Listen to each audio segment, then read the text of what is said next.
திண்டுக்கல் மலைக்கோட்டை அடிவாரத்தில் அமைந்துள்ள பத்ரகாளி அம்மன் கோவில் சித்திரை திருவிழா வெகு விமரிசையாக நடைபெற்றது. கடைசி நாள் நிகழ்வாக நேற்று தெப்பத் திருவிழா நடைபெற்றது.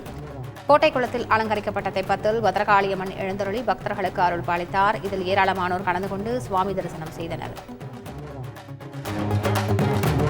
கடலூர் மாவட்டம் சேத்தியாத்தோப்பு கருப்பசாமி கோவிலில் சித்திரை பௌர்ணமி விழாவை முன்னிட்டு விடிய விடிய படியளக்கும் பெருவிழா நடைபெற்றது. இதில் கோவிலின் பூசாரி பல்லாயிரக்கணக்கான பக்தர்கள் முன்னிலையில் கத்தி மேல் நடந்து அருளாசி வழங்கினார்.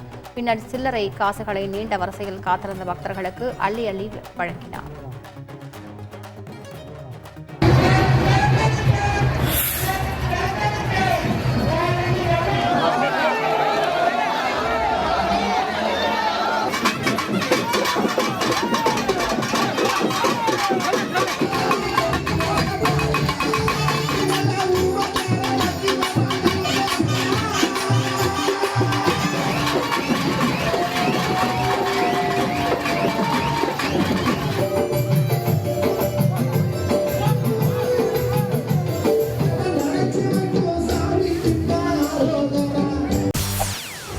செய்திகளை உடனுக்குடன் தெரிந்து கொள்ள உடனே சப்ஸ்கிரைப் பண்ணுங்க.